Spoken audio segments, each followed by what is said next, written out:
यज्ञ की प्रक्रिया ही कर्म है।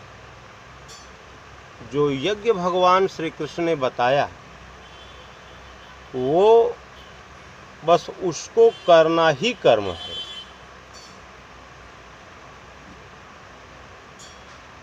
जो भगवान श्री कृष्ण के द्वारा बताए गए विधि के अनुसार यज्ञ नहीं करते, कर्म नहीं करते, वे भगवान श्री कृष्ण कहते हैं कि वे पापायु पुरुष, आराम चाहने वाले व्यर्थ ही जीते हैं। पूर्व काल में होने वाले महर्षियों ने भी इसे करके ही परम नैष्कर्म की सिद्धि को प्राप्त किया है। उन्होंने कुछ और नहीं किया, उन्होंने यही किया था जो भगवान श्री कृष्ण गीता में बता रहे हैं। यही पूर्व में होने वाले महर्षियों ने किया था और परम नैष्कर्म की सिद्धि को प्राप्त किया था। अच्छा, जिन्होंने इस प्रकार यज्ञ को, कर्म के स्वरूप को समझा, उस मार्ग पर चले और उन्होंने उस परम नैष्कर्म की परम सिद्धि को प्राप्त कर लिया, तो उनके लिए इस कर्म को करने की कोई आवश्यकता नहीं है। वो करें और चाहे न करें, वो कोई आवश्यकता ही उनके लिए नहीं है। लेकिन फिर भी पीछे वालों के लिए, जो साधक हैं, जो अभी उस कर्म को जिन्होंने समझकर उस कर्म पथ पर चलना आरंभ किया, उनके लिए वे महापुरुष उस नियत विधि को जो भगवान श्री कृष्ण बता रहे हैं गीता में, उसको भली प्रकार से करते हैं। महापुरुष भी करते हैं, जिससे कि पीछे वाले साधक कहीं भ्रम में न पड़ जाएं कि अपने तो पान खा रहे हैं, इत्र लगाते हैं, सामान्य बातें करते हैं, फिर भी महापुरुष कहलाते हैं, और उसी की नकल अपने भी करने लगे।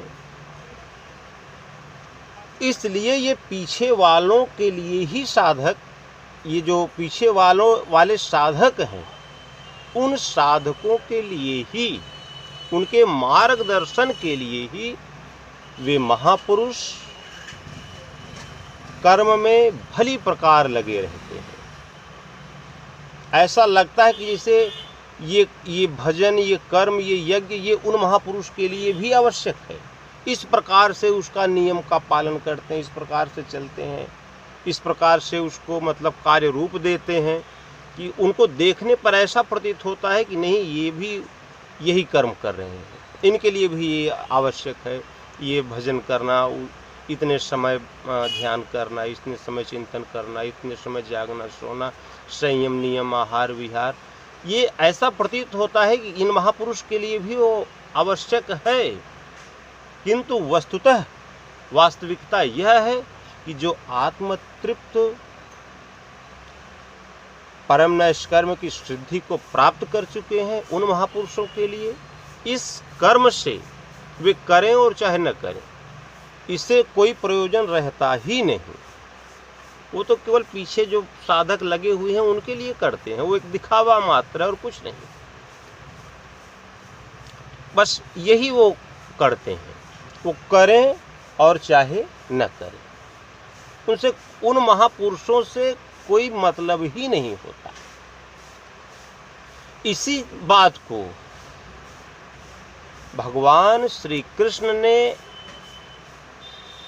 उसको अपने प्रति भी वही बात उन्होंने कहा। उन महापुरुषों से भगवान श्री कृष्ण ने अपनी तुलना कर दिया कि अर्जुन, मेरे लिए भी अब कर्म करने से कोई प्रयोजन नहीं है।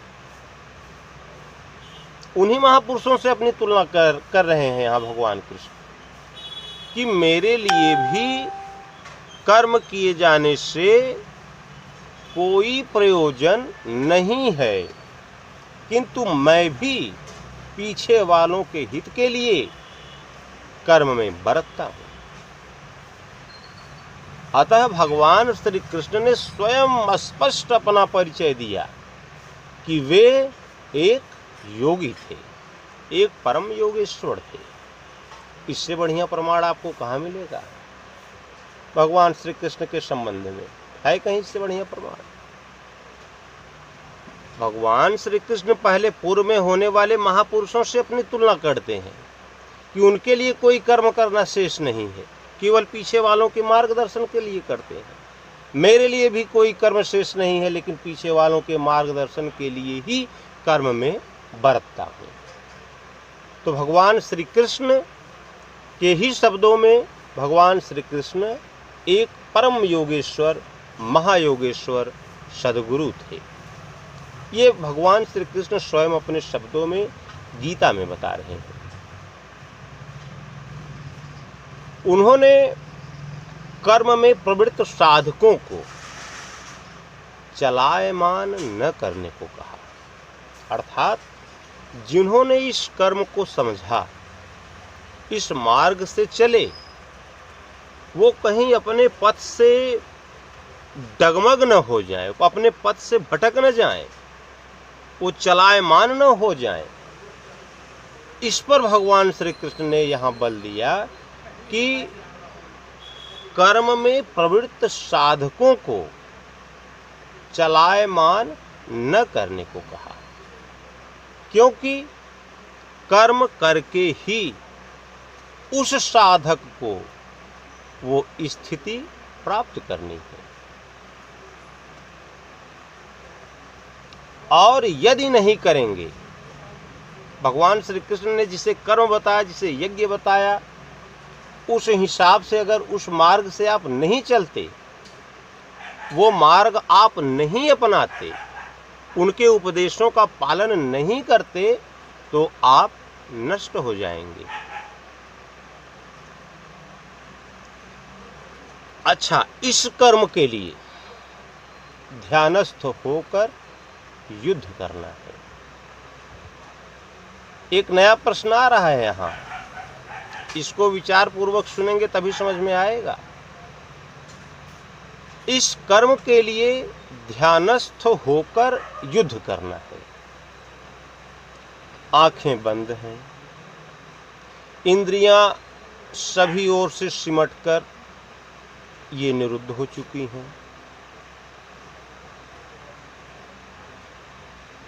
कहीं भी मन भटकाव में नहीं है, मन श्वास में लगा हुआ है, श्वास में नाम में लगा हुआ है। तो युद्ध कैसा?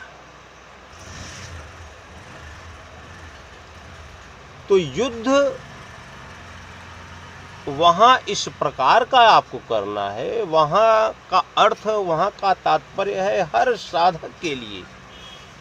हर साधक के सामने ये समस्याएं आती ही हैं जब भी आप भजन करने बैठेंगे। तो अभी आप टहलने निकल जाएं, कहीं कोई बात करने लगे, अभी बाजार में बैठकर, समाज में बैठकर, आपका मन एकदम केंद्रित रहेगा, वहाँ पॉइंट टू पॉइंट बात करेंगे आप। कोई 10, 20, 25 साल पहले की बात है, वो भी आपको तुरंत याद आ जाएगी और उसको आप बोल देंगे कि नहीं, वो उस समय तो ऐसा हुआ था। लेकिन वस्तुतः जब आप साधन पथ पर अग्रसर होंगे, तो उस समय काम, क्रोध, राग, द्वेष ये बाधक होते हैं। इन विजातीय प्रवृत्तियों का पार पाना ही भगवान श्री कृष्ण के शब्दों में युद्ध है। युद्ध आपको किससे करना है? किसी मनुष्य से नहीं, किसी जीव से नहीं, किसी व्यक्ति विशेष से नहीं। युद्ध आपको आपके अंतःकरण में स्थित काम, क्रोध, राग, द्वेष, ये जो विजातीय विकार हैं, इनसे करना है। आपको विजय इन पर प्राप्त करना है। इन विजातीय प्रवृत्तियों का पार पाना है आपको, और यही वास्तविक युद्ध है। आसुरी संपद कुरुक्षेत्र विजातीय प्रवृत्ति को स्नेह स्नेह छांटते हुए, धीरे धीरे उसको काटते हुए ध्यानस्थ होते जाना ही युद्ध है। विजातीय प्रवृत्ति को स्नेह स्नेह छांटते हुए ध्यानस्थ होते जाना, यही युद्ध है। स्नेह स्नेह छांटने का अर्थ क्या हुआ? आप चिंतन में जब बैठें, आपका मन एक बार तो आप स्मृति को, सूरत को श्वास में लगा देंगे, नाम में लगा देंगे, श्वास में नाम जपने लगेंगे, किंतु 2-4 मिनट बाद ये मन भाग जाएगा, जहाँ आपकी आसक्ति होगी वहाँ चला जाएगा। यार वो अभी ये काम नहीं हुआ, वहाँ वो काम नहीं हुआ, वहाँ इतना पैसा बचा हुआ है, वहाँ इतना ये अभी वो कार्य करना शेष है। फिर आप कुछ देर बाद फिर सचेत होंगे कि अरे हम तो भजन में बैठे हैं, ये कहाँ से हिसाब लगा रहे हैं भैया, ये कहाँ से दिमाग में प्रपंच आ रहे हैं। फिर आप वहाँ से उसको खींचेंगे, श्वास में लगाएंगे, फिर 2-4 मिनट भजन में आपका ये श्वास में, नाम में, भगवान के जाप में आपका मन लगा रहेगा, श्वास चलती रहेगी, नाम में मन लगा रहेगा, धुन सुनाई पड़ता रहेगा नाम का, ओम ओम ओम सब चलता रहेगा, सब ठीक ठाक है। 2-4 मिनट के बाद फिर ये मन देवता फरार हो जाएंगे कहीं और। यार वो हमको ऐसे बोला था, वो ऐसे बोला था, वो ये किया था, वो किया था, ससुरे को कल बताएंगे। यही तो है, इसी से तो युद्ध करना है आपको। फिर घसीट कर आप उसको लाएंगे, श्वास में लगाएंगे। इसी को गीता में भगवान श्री कृष्ण अभ्यास का नाम देते हैं। भगवान कृष्ण कहते हैं, अर्जुन ने कहा कि भगवान ये मन तो वायु से भी तेज चलने वाला है और इसका रुकना तो असंभव सा प्रतीत होता है। भगवान ये कैसे 3 सेकंड में त्रिलोक की परिक्रमा करके चला आता है, तो ये रुके कैसे? भगवान श्री कृष्ण ने कहा कि अर्जुन अभ्यासेन तु कौन्तेय वैराग्येण च गृह्यते। अभ्यास और वैराग्य के द्वारा ये मन रुकता है। अभ्यास वैराग्याभ्यातान चित्त निरोध, महर्षि पतंजलि ने भी यही कहा। अभ्यास और वैराग्य के द्वारा ये मन रोका जा सकता है, नियंत्रित किया जा सकता है। तो वास्तविक युद्ध यही है। क्यों? क्योंकि यही वास्तविक युद्ध, यही वास्तविक विजय आपको दिलाएगा। वास्तविक विजय दिलाने वाला युद्ध यही है जो आपको संसार में इस आवागमन के चक्र से, इस आवागमन के बंधन से मुक्ति दिलाता है, जीवन मुक्त और अरिहंत पद को प्रदान करता है। इसलिए भगवान श्री कृष्ण के शब्दों में यही युद्ध है। विजातीय प्रवृत्तियों का पार पाना है आपको, और यह युद्ध ध्यान में ही होता है। इसको धीरे धीरे अभ्यास के द्वारा काटो और ध्यानस्थ होते जाओ। यही वास्तविक युद्ध है, क्योंकि इसके बाद आपको वास्तविक विजय जो प्राप्त होनी है।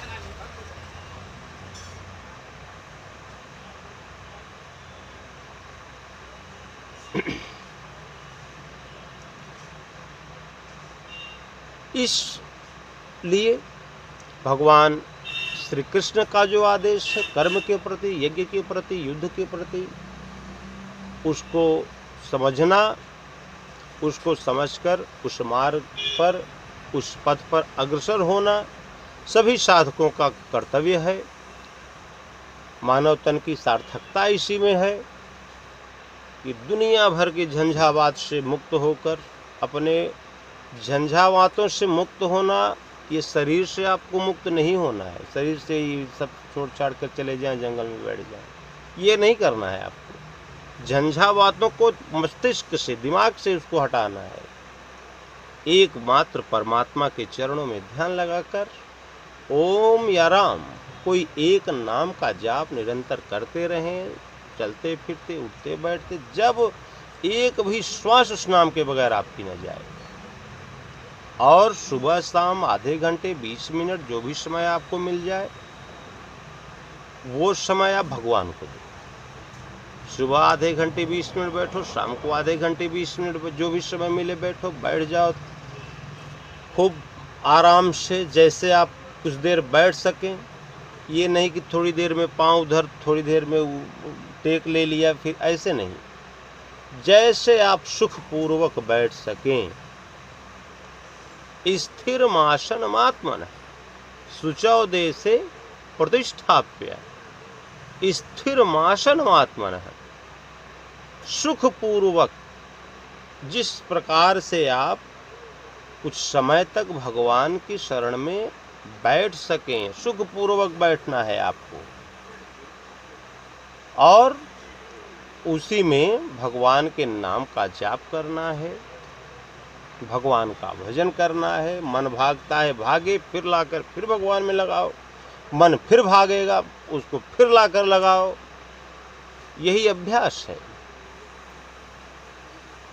और धीरे धीरे चलते चलते एक ऐसी अवस्था आ जाएगी कि आपकी श्वास भगवान के नाम के अतिरिक्त और कोई भी इसके अंदर कोई भी वो उत्पन्न ही नहीं होगा, कोई चिंतन नहीं आएगा।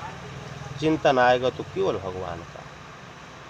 इसलिए जागत सोवत चलते फिरते किसी परिस्थिति में रहो, भगवान के नाम का जाप करते रहो। भगवान के प्रति पूर्ण श्रद्धा अर्पित कर दो। ये थोड़ा वहाँ श्रद्धा चली गई, थोड़ा वहाँ श्रद्धा लगा दिया, थोड़ा वहाँ श्रद्धा लगा तो बिखर गई श्रद्धा आपकी। चार ही आने तो भगवान के प्रति आप समर्पित हुए, तो मिलेगा क्या उससे? आप सर्वभावेन भारत है, जो कुछ भी दिमाग में सब उठाकर बाहर फेंक दो। और माम उपेत्य तु कौन्तेय पुनर्जन्म न विद्यते। एकमात्र मेरी शरण में हो जा, मैं तुझे संपूर्ण पापों से मुक्त कर दूंगा। इसलिए पूजा एक परमात्मा की, शरण एक परमात्मा का, ध्यान एक परमात्मा का, मंत्र एक परमात्मा का। सभी 4 वेद, 6 शास्त्र, ब्रह्म सूत्र, उपनिषद, पता नहीं वेद व्यास जी ने क्या क्या लिख डाला।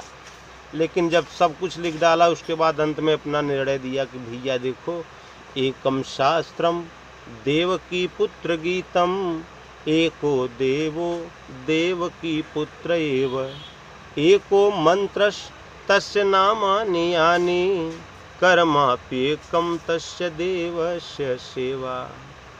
शास्त्र एक है, वही देव की पुत्र भगवान श्री कृष्ण की वाणी, जो उन्होंने उपदेश दे दिया वही शास्त्र है। भगवान कृष्ण ने क्या उपदेश दिया? श्रीमद् भगवद गीता, यही उनका आदेश पत्र है। इसको आप स्वीकार करें, इसको आप लें। आज नहीं लेंगे तो कल लेना पड़ेगा। यदि आपको कल्याण चाहिए, यदि आपको परम धाम की प्राप्ति है, यदि आपको इस जीवन मुक्त अरिहंत पद की पूर्व महापुरुषों के स्थान को प्राप्त करना है, तो गीता आपको लेनी ही पड़ेगी।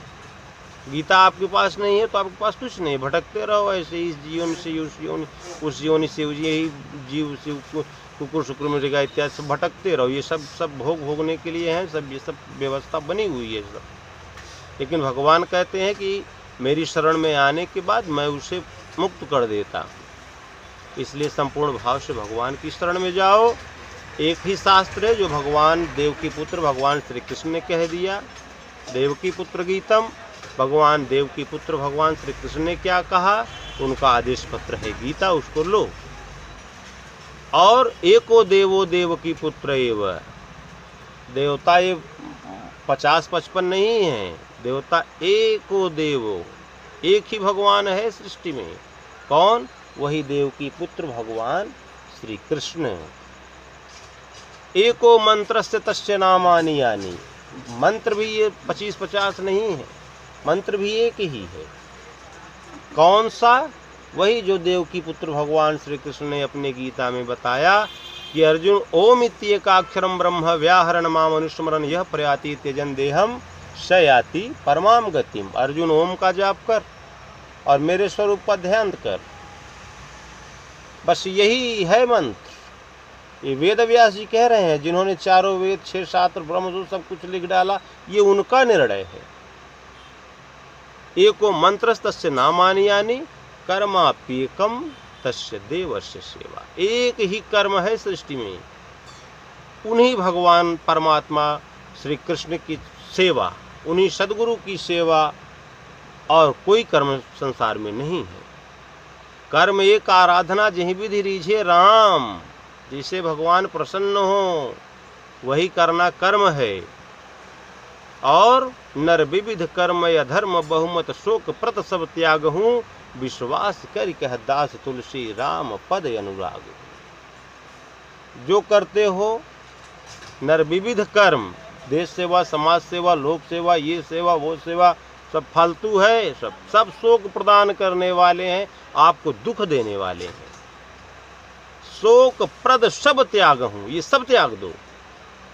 और ये तुलसी दास, विश्वास कर कह दास तुलसी, भगवान पर पूर्ण विश्वास के साथ ये तुलसी कहता है कि राम पद अनुराग हो, भगवान श्री राम के चरणों में प्रेम जागृत कर लो, उन्हीं के प्रति समर्पण हो जाओ। भगवान मैं आपकी शरण में हूँ, आप मुझे साधिए संभालिए, मैं आपका शिष्य हूँ,